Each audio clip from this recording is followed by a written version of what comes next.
Hi, everyone. My name is Yvette, and I have with me today my two colleagues, Joanna and Pat, and they're going to help out with this discussion. We are really thrilled to have with us Adrian Fauzon today. Adrienne, for those of you who do not know her, was born in the Bronx, New York. She attended 17 years of Catholic education, receiving her master's at the College of New Rochelle in psychology, reading, and education. Adrienne taught various levels of education in her teaching career as a reading specialist, and the last 11 years she taught in a minimum security prison for adolescent boys. She raised her 4 sons in the town of Wacabuc in Westchester County, and after remarrying, she lived in Vero Beach, Florida, and New York City. She presently divides her time between Rancho Santa Fe, California, and Southampton. Adrienne spends her time volunteering for various charities, reading, and writing. She has 4 children's books published, and her latest book, which she's going to talk about today, Live Like Paul, is a biography of her son, Paul, who passed away, I believe, in 2018. Welcome, Adrienne. Thank you so much, Yvette, and thank you also, Pat and Joanna, for joining us. I must say, first, right off the bat here, that you girls do an amazing job at the Rogers Memorial. I mean, one has to just look at that newsletter and just be so excited about all your programs. So I know the work that goes into that planning, and you all do an amazing, amazing job. It's really, really, we live in California, but I have to tell you that Rogers Memorial is definitely my favorite library for all the, not only the staff, but what you all offer on a regular basis. It's just amazing. It's just beautiful. Thank you for that. Thank you so much. And you're one of our favorite patrons. We know I've known you for years coming into the library. Right. You actually are a true library user, so we appreciate that. It's that I am. I love libraries. So Adrienne, we know that your son died sort of tragically and suddenly in 2018. Yes. And so we want to ask about the book. How did the idea to write a book about your son, how did that all come about? Can you tell us about that a little bit? Sure. Well, actually, this week is very memorable because he actually passed away. It'll be 3 years and 2 days. Actually, the date is a little confusing because when we received the phone call that he had passed away, it was really California time. It was like 10 o'clock at night, but it was Georgia time. It was the 19th. So we got the call late at night on the 18th, but because that was on his death certificate, it's really the 19th, which is Friday. So it's really a difficult week knowing that this is coming. And of course, it's Thanksgiving. So where he was coming to us for Thanksgiving, and it all happened so quickly. He was in perfect health. He went for a flu shot. Well, he didn't go for a flu shot. He went for his well checkup, and which was perfect as we got the results. And as he left, they suggested he got a flu shot, and he said no at first because none of us really get flu shots, but they convinced him because he was going to be traveling here to California. They said it was going to be a bad year, and he got the flu shot, and he died 4 days later. Evidently, it had really affected him for whatever, it's still a mystery because he was in perfect health. And so we got the call. I had spoken to him the day before he died. He said he was not coming for Thanksgiving. He said he had a very bad reaction. He had gotten the flu from the flu shot, and he was bedridden, and he couldn't come, when he was supposed to come that Monday before Thursday. So, and the next day he was gone. I tried to convince him to go to the hospital, wouldn't go. He said, no, it's just a flu. I'm just going to, So it all happened, very quickly. So when you ask me how this all came to be, writing the book, I really never intended to write a book, to tell you the truth, but I had no choice. what happened, and I explained this, in the book, when we went to the funeral immediately and came back, we actually came back on Thanksgiving Day, the day he was supposed to be with us. So ironically, he did come because I had his box of ashes, which I talk about in the book. And so it's just all really so crazy. And matter of fact, while I was waiting, I was rereading that part of the airport scene with his box of ashes. If you remember that part, it was, you could laugh and cry at the same time because it was so heavy that we had to get a wheelchair for the box of ashes. And of course, I said, well, Paul, you came for Thanksgiving, here you are. Well, after that, we I don't know how I got through those days, if it weren't for my wonderful friends and my husband, I don't know how, because we were just all still in shock after we got back. But the craziest thing was happening in my head. I kept getting these sentences that kept coming at me that would be like the beginning, like of a book, his book. Oh. And they haunted me. I mean, no matter where I went, these sentences kept coming into my head. The beginning of some chapters and the beginning of maybe the first chapter. And I said, wow, I think I have to really think about this. I think I'm supposed to write his book. And I had every single thing I needed to write his book, which was also ironic because, again, if you read the book, I saved every single item from each of the 4 boys from when they were born. I kept enormous journals and I have over 100 albums because I was constantly taking photos of them, every hour practically. But I had so many journals and developmental books that I would fill out, religiously for every single point of their growth, that it was like a no-brainer. I mean, it was almost really easy for the biography part because I had everything. The only thing I really didn't have is when he, after college at Georgia Tech, he remained in Georgia. So that part of his life, and I discussed that. So the first, let's say 18 years was like total, in detail. But then after that, it was more, when he would visit and, talking to people, and, it was, that wasn't as detailed, but I did have a lot because, we were very, very close. So I was very much a part of his life. So I was able to discuss, a lot for that second part.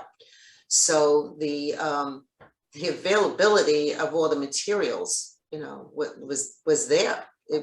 It was, that part was easy, and it was really what I needed to do.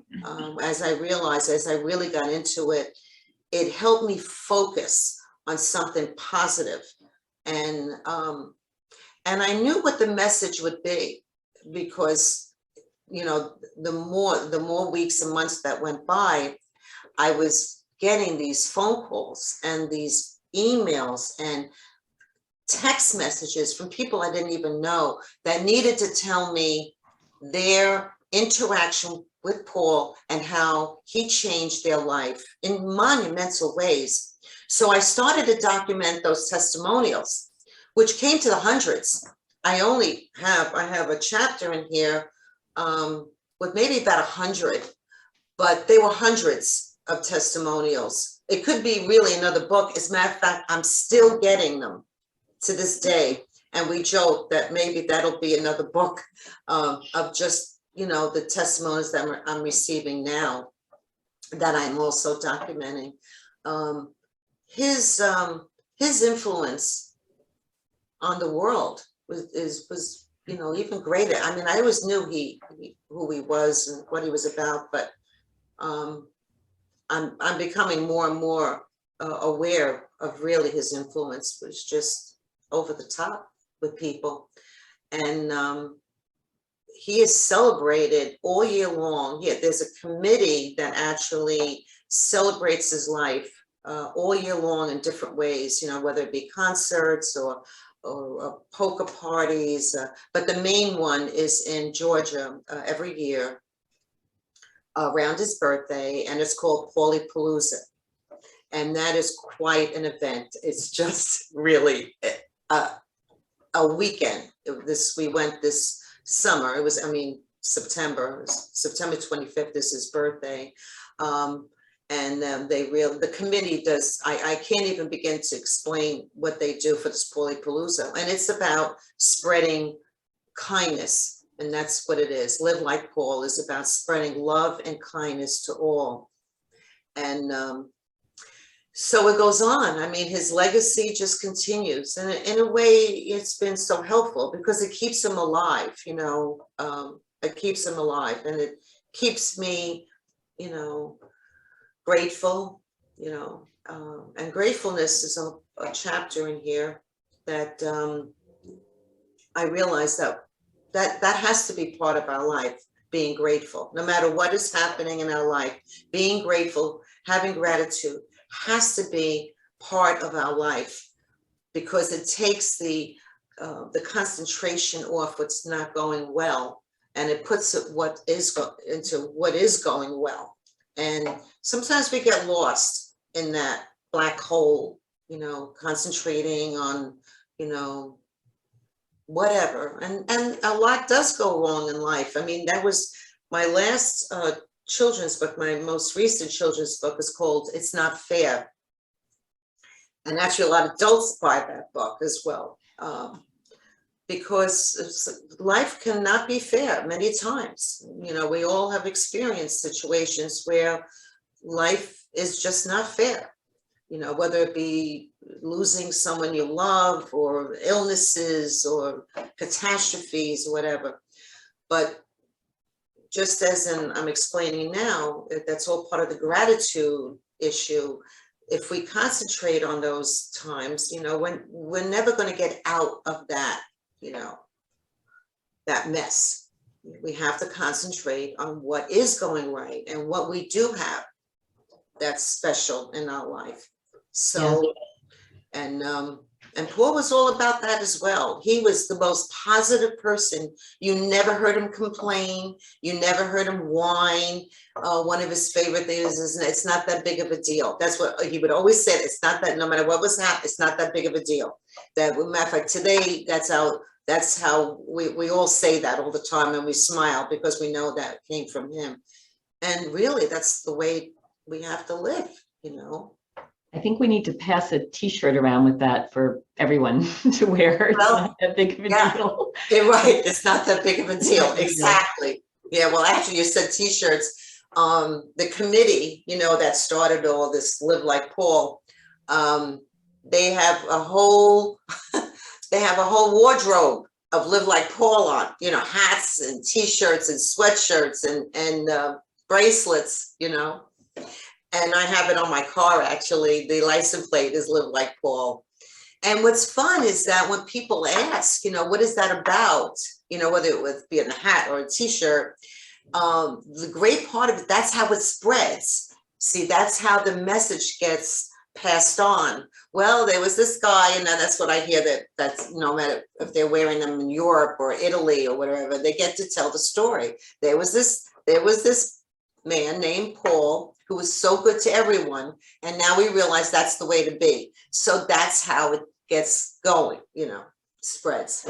So Adrienne, that title, Live Like Paul, how did that come to you? Like after you realized how kind and many things that he did, is that when you decided that would be a fitting title? Well, I can't even take credit for the title because it's the committee of this huge group of that started with the T-shirts and the hats and the sweatshirts, and they came up with that Live Like Paul. And I said, well, thank you, because you just gave me the title of the book. That was a no-brainer. That was perfect. Oh, so that's exactly how it got started. I can't even take credit for the title. It's a great title. And the photo of Paul, someone sent me this photo. It was taken, he was a very big hiker.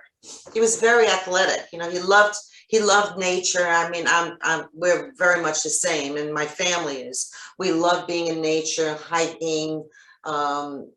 He was, a mountain climber, swimmer, but he loved hiking. So whenever we got together, we'd always be hiking beautiful trails and mountains and whatever.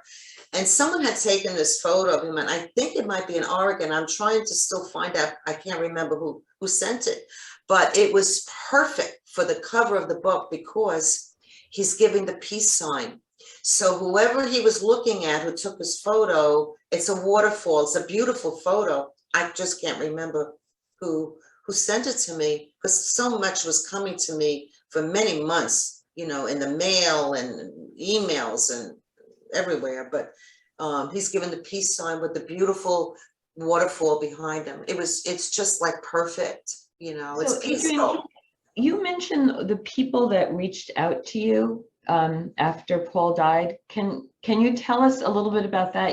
I think you mentioned to me at one point that it was Facebook messages, and how many people are we talking about that actually reached out to you? Hundreds. As I said, I think about 100 went in the book, but there were hundreds of stories, beautiful, beautiful stories. Matter of fact, again, while I was waiting for this to start, I was just thumbing through my own book because I'd like to reread it myself. But there's so many wonderful stories, but I happened to just open and see this particular one by David Miller. And if it's okay, I'm going to read you. It's not that long. I would love to hear it. This is this is just one of the 100 that I put in here, because some of them you have to read the stories. But this one, he said, "Hi, I never met you, but wanted to share how much Paul meant to me. I met him when I was 17 at Georgia Tech. He was our fraternity advisor. He served as a friend and mentor to me over the last 14 years. He was at my wedding, was there for me through a divorce, always checked up on me after I was diagnosed with MS, and recently joined me to finish a lifelong goal of climbing mountains in Colorado. He never asked for anything in return. I will miss him greatly, but will never forget the positive impact he had on my life and so many others. He was an amazing man and will be remembered by so many for his positivity and how he put his friends above himself. I am so sorry for your loss and will keep you and your family in my thoughts and prayers. Dave." This is just one of over 100 that are in the book, but so many. And you didn't know most of these people that reached out to you. No, I had no idea. They would call. Matter of fact, they would ask how they could get in touch with me. Many people called me, and they would tell me who they were, and they had a story to tell me. And I would be on the phone with some of them, and I would be writing down. Like one phone call was about an hour and a half.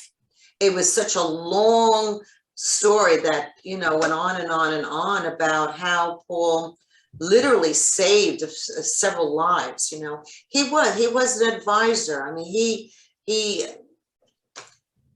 if anyone was down and out, if they had no place to go, they would just really whatever, he would have them live with him. He had a large home, and people could go. It was like my husband and I were laughing last night because I was talking about this today, and I asked him, I said, "Manny, what is the one thing, you when you think about what," he said, there's so many.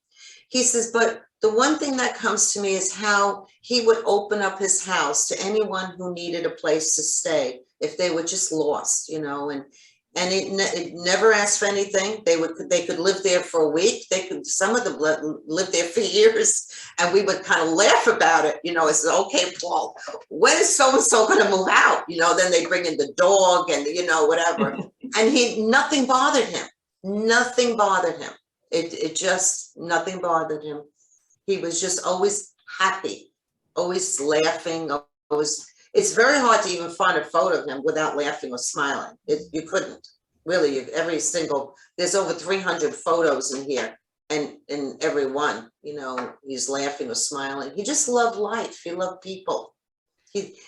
And Manny said last night, if I think of one word for Paul, he said it's facilitator. He said he was a facilitator. You know, he made things happen, you know, for people. Whatever they needed, he facilitated their dreams. Like this David Milligan, you know, the one with the MS. And Paul actually had told me about him because he was very excited to be able to help him get to the top of the mountain. And matter of fact, there's a photo of them when they got to the top of the mountain, because with MS, he needed help to get up there. And Paul was so excited to be part of his dream to get to the top of the mountain. And there's a beautiful photo of the few of them up there. And I know they had a very big, I believe Paul told me, he didn't tell me this, but Paul had told me at the time, because that happened a few years ago, that this man's family had a big party for him. And Paul went to the, you know, this big celebration. And so that he did tell me.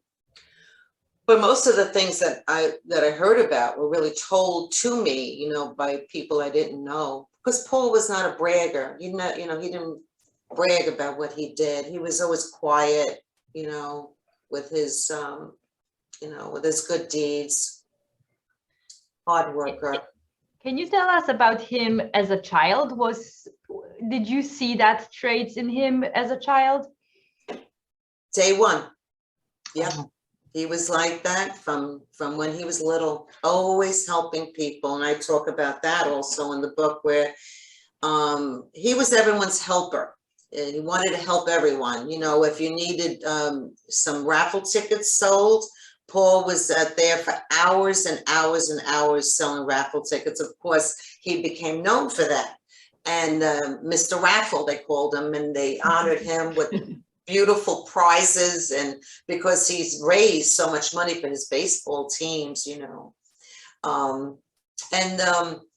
Another very, very big story, and which is in the book in detail, and it's like my very, very favorite story of Paul is when he won the trip to Hong Kong. He was only 10 years old.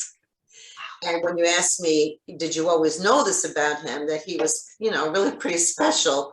One of the big top stories is when he was 10 years old and the local radio station was having a contest, and you had to put this puzzle together. It's all in the book, but I'll try to make it as short as possible in telling you. And it was a very difficult puzzle. The only way you could get the puzzle pieces were if you went to local supermarkets or gas stations, and when you filled up, you got one piece, and you literally had to fill out this little puzzle, and then that became your one and only entry. This one piece. After you've completed it, that was one entry into this big contest. Well, yeah, I guess you could say it was a contest to go to Hong Kong. Well, Paul knew he was going to win this. So he set up his entire room with getting ready to fill in the pieces all around his room. And of course, you know, his brothers, they were all, you know, raising their eyebrows like, oh, this is like another one of Paul's things, you know, here he goes. And so this took many, many months, because these puzzle pieces were not easy to get. Of course, I was the one driving him around to get these puzzle pieces, and he'd go back to his room and put them all around the thing. And eventually these got filled, but not till the very last week of the deadline, they held out one puzzle piece. Well, he had about 40 entries, maybe more. Well, I forget what the book says, maybe 45, I don't remember now. And then we had to hand deliver them. He was petrified that they would get lost in the mail. So we had to hand deliver them to the radio station in an envelope. Okay, all 40 entries. And he told me when we did that, Mom, we're going to Hong Kong. I said, oh my God, what if we don't win this thing? So the time came for this,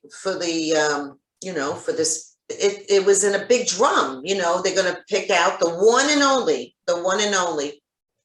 when we get there, and I really go into detail about what that day was like. It was a snowstorm and we had to get there and whatever. And he was very, very smart. He said, let's go sit up at the top, at the second story where we could look down where they have the drum. So we can actually look down. And when they call our name, we could wave.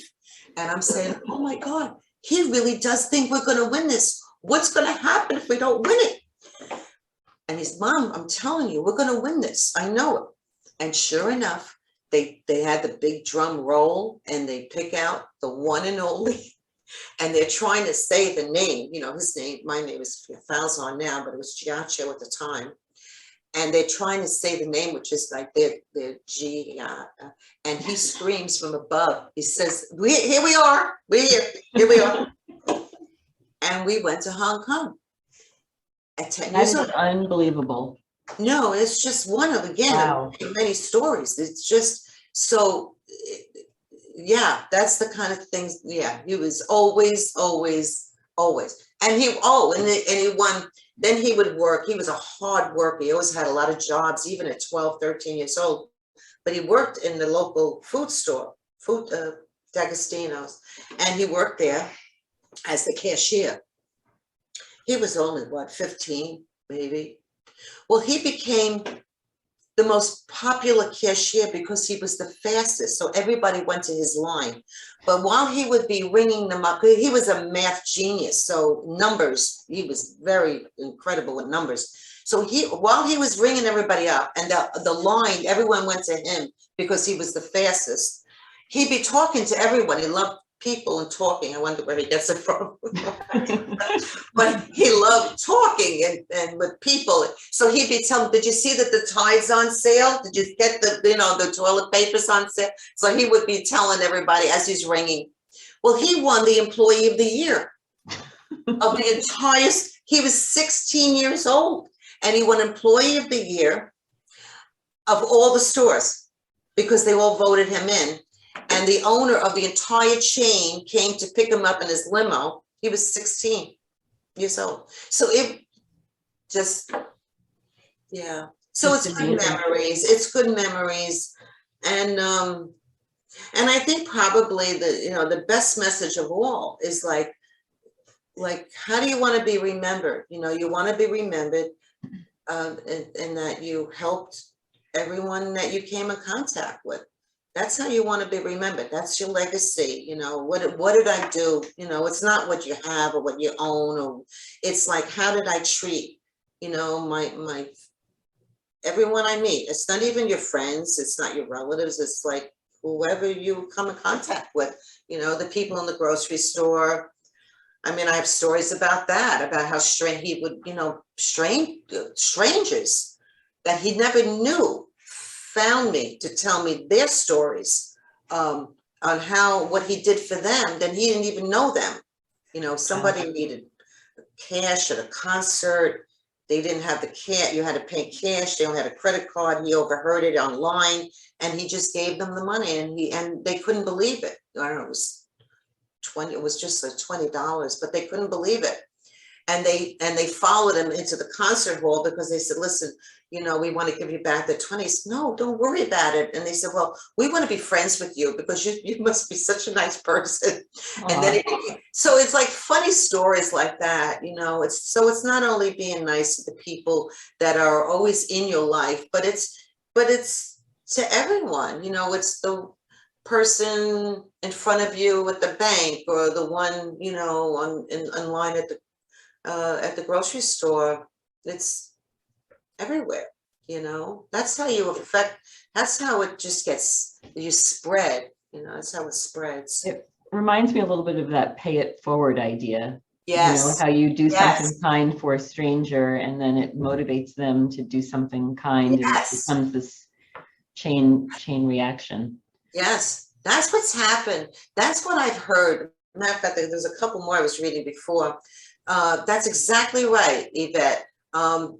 That's what I've heard, that because of the way he affected people, that people have told me, and I think I wrote about it in here, that they now follow his lead, because they realize like how great that is, because he was such a happy person.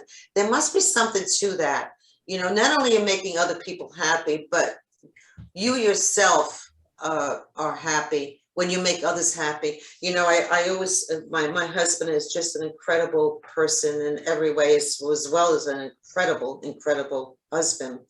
And I always say to him, you know, you're always trying to make everybody happy, you know, and I admire you for that. I said, you're so much like Paul, you know, we go, and he's, no, you don't understand. He said, I don't do it, I do it because I'm happy. And when I see people happy, it makes me happy. So I'm really very selfish, he said, because I always said, you're the most unselfish person I've ever met. And he said, no, I am selfish because I do it because it makes me happy. So that is selfish, you know. And I said, well, you know, when you think about it, I said, I married somebody just like my son. I said, because that's how Paul was, you know, he did it because it made him happy, seeing other people happy. And when you see other people happy, it does make you happy. So maybe that's the secret, you know. Why was he such a happy person? You know, why is my husband happy? Because they know that they are responsible for the happiness of others. And so somehow it's all mixed in there. Yeah. So Adrian, with your book, I mean, it was obviously healing, probably writing. I honestly, in every way, it was the best thing I've ever done. It was just the best thing I could have done for my healing, because not only did I know, you know, it would, you know, the book would be out there long after I'm gone, but how it really helped me is that in the way that I wound up researching areas that I never probably would have. I got into like gratitude and forgiveness and grief, you know, and learning things that I never probably would have learned before. And all of that helped me. And I knew that it would help others, no matter whether it's if you lost a child or if you lost your home to fire or whatever. All of those chapters and all of those topics help no matter what you're going through in life, all of that. And then the one chapter that I really learned so much about came about because of my own personal experience, and that was the investigation into the afterlife. I had never really thought about the afterlife, but I started to really delve deep into it because of a personal experiences, and I make that plural. My husband even witnessed it, and he said, "This is Paul for sure." And it was my story about the lights in the bowl, and that's all in the book. It's an amazing. And when I did my research, I realized that could happen after a loved one dies and trying to reach out. And I know a lot of people are probably saying she's crazy, and that's okay. But there's evidence that is true. You know, it could happen, and they choose ways of reaching out. And it was definitely those lights. Yeah. So in writing, it just allowed you to explore all of these different areas. Yes. That's exactly right. That's exactly what happened. You know, I was able then to explore all these areas that I probably never would have, and helping me in all areas, you know, of my life. And, you know, one of the things I do talk about in the grief section, and hopefully, you know, this book will help people, you know, go through whatever they're going through. But one of the things I do recommend for people going through hard times is to find something in their life that they have a passion about, or something that will remember their loved one, how it would reflect something about their loved one, and delve into that. It doesn't have to be writing. It could be maybe a charity. It could be, you know, talking about if it's the person had issues, whether it be depression or whatever, like get into that to remember them. And that also helps the person get over their grief and their loss. It doesn't take it away. I'm never going to tell anyone, because I cry probably every day. At some point, something will trigger me, but then I get over it quickly, you know. But I still do. I probably always will. It's my new normal, where, you know, if you love someone so deeply, you just don't get over it. And nobody should ever tell you got to get over it. You never do. You never get over it. I'll never get over the loss. Yeah, and you shouldn't get over it. You know? No, yeah, exactly. But doing things that'll help others takes the bite out of it. You know, it helps to, you know, soothe those rough edges. And that's what I recommend people to find something that'll help them get through, you know, in remembering their loved one. So Adrienne, I just have two more questions, and we'd love to, you know, have anyone else, you know, would be welcome to ask a question. But I wanted to know how, I don't think I asked her, maybe you said it and I missed it. And it looks like we do have one question, but I wanted to know, how long did it take you overall to write the book is the one question, but you may have said, how long did this take? Well, he passed away November 19th, and then holidays came, and then right after the holidays, around that time is when everything was starting to come in my head about those sentences. So I knew I was going to write the book. So then that's when I started to collect all the things throughout my house, whatever I had there, and all the journal, whatever. And then we came to the Hamptons, as we do every year, you know, in May. So from May to October so I brought all those materials, I had to go through over 100 albums to pick out the possible photos, because there's over 300 in here, and so I had a suitcase filled, a big suitcase filled with what I was going to use when I got to Southampton. And then I went into seclusion from May, June, July, August, September. So 6 months. I hardly went anywhere. I wrote, you know, 10, 12 hours a day, many times on the beach. You know, I take everything with me and write. So about probably 5, 6 months. That was an intense writing, actually. Very intense, very hard, very hard. And then before we get to some of the questions, as I said, I see someone does have their hand raised. I just wanted to just sum up by saying, what do you think we can all learn by Paul's life? You already mentioned being kind to others, which I think obviously is the best choice. Would you say that's really it? That's it. Simple. Just be kind. Just be kind. That's it. 2 words. I like it. To everyone. No matter who, no matter what, just be kind. It's so much easier, you know. And I think that's a real important message now, you know. Yes. Yes, Yvette. Without a doubt. Yes. Well, I think I'm gonna, if it's okay, if you want to take some questions. I see someone has a hand raised. I'm not sure if it's by accident. I see who it is. I see who it is. That's Sweetie. Did you want to ask? There, she's unmuted. Hi. Go ahead. Hello. Yes. Hi, Adrienne, my honey. Thank you so much How are you? Oh, thank you for sharing your heart this way. So wonderful and so helpful to anybody who's ever lost anybody. Just really appreciate it. It's a comment, really, Adrienne. I was just thinking about Paul and how just really extraordinarily giving he was. Just, it was so innate with him. I think about, you know, how like when people make quilts, they use every little scrap. And I feel like even that little last scrap of his life was his death. And even that he, in some sense, used in a good, kind way, because it prompted you to discover a level of like spirituality, connectedness in this world that you hadn't had before. It's like even beyond his life, he was still in some way helping. He used that last scrap. Yes. I just, he sounds so extraordinary.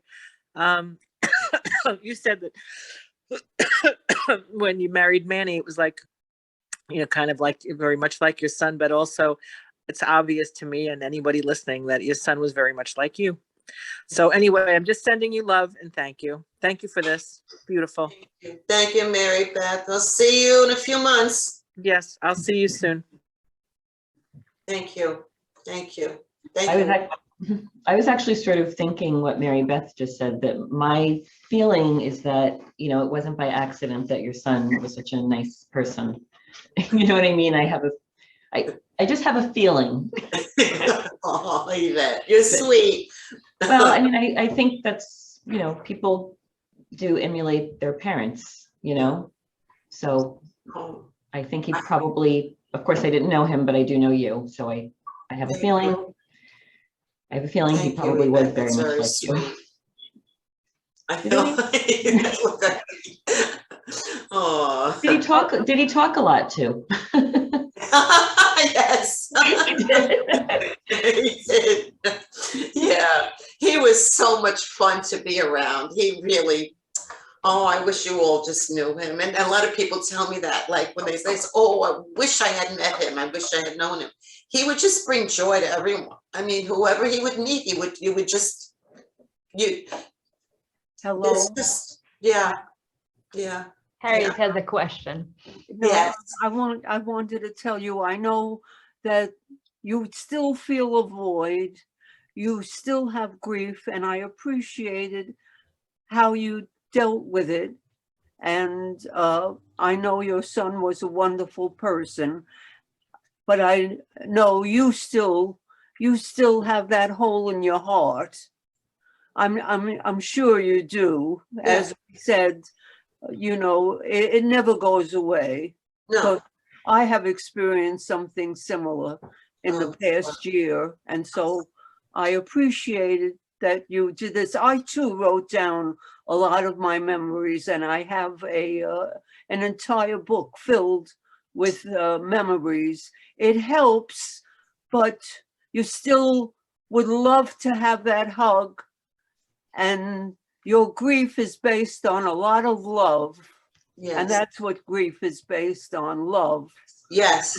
And so, yes, thank you so much for. And I'm sorry for your loss. I'm sorry. Yes, thank you. And this session helped me a little bit. I hope so, because that's the whole purpose of this book, hopefully to help others. Yes. And even have some laughs. I'm very sorry. I'm a mother of 2 sons too. I'm very, very sorry. Thank you. For your loss. I thank you. Thank you. And to you. Did anybody else want to ask a question? I just unmuted myself. Can you hear me? I'm Barbara Kinnear. Yes. Yes. Hi. I also want to thank you so much for sharing your son Paul with us. I have a son Paul. Oh. I'm home. If you can hear in my voice, I'm homesick today. I'm sorry. Feeling so blessed that I'm just laying on the couch. I have my face off here because I'm just feeling so sick. But I'm just so blessed, and thank you so much to the Rogers Memorial for putting on this wonderful event today. I saw it in the paper, and I just feel really blessed to have, hear your heart, and I'm so sorry for your loss. Thank you. Thank you very much. Thank you for reaching out. Thank you. And I hope you feel better. Thank you so much. I've had some real tragedy and loss in my life also, and I've been journaling for 26 plus years now, and it really has been very, very therapeutic. And so much of what you said I've experienced also. The gratitude, just so grateful for every day, just a gift of life, and just thank God. I start off with just gratitude every day. And the journaling has been extremely therapeutic for me. And I've learned so much about grief and loss and tragedy, and and how our brain can only handle so much. So we have these things tucked away, and then all of a sudden, we're walking on the beach, and I've done a lot of whys in my life and regrets and stuff. And then we'll get a buried memory, because apparently the way the brain works is it wants to protect us. And so, just slowly over the years, I have a memory come up, and I just think, wow, that was buried so deep. But as I've learned more, related so much to your story. I haven't lost a child, so I'm so sorry, but I am so inspired by your Paul. So thank you so much. I mean, thank you for calling in. Thank you, and I hope you feel better. Thank you. And keep journaling. Keep journaling. Yes. Did you self-publish or? Yes. Well, yes. Yes, he's wonderful. That's Blue Note Press, but he's done all my books. So it's a combination, really, of when you say you could contact me. I could explain more. Okay, I would love that. Okay, very good. Thank you.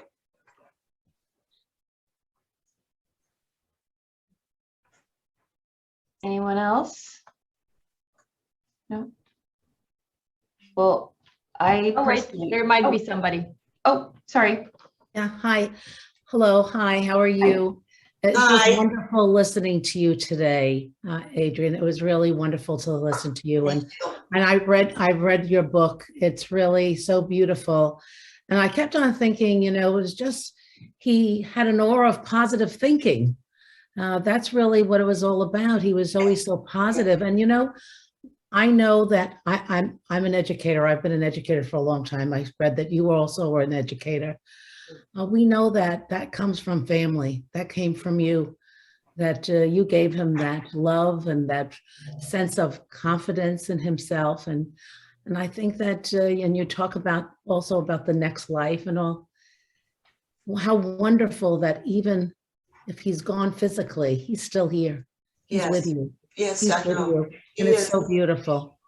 It's really beautiful. And it's wonderful that you've been able to share your experiences with so many people who lose people that they love so much, and have to say goodbye to, and how important it is to keep them alive. They say that you only die when the last person on earth doesn't remember you any longer, right? But you're keeping that going for him and for yourself forever. And how beautiful that is. It's truly a mother's love. Yeah. It's really beautiful. Absolutely. So I thank you. Thank you. Thank you very much. Beautiful that you shared that. And I want you to know that all the pictures were so beautiful too. The photographs, I love them. And on a personal note, I believe we're distant cousins. Yes. So I'll have to write to you somehow and let you know. I noticed, I saw your parents, and I know who they are because they were cousins. The other cousins of my father.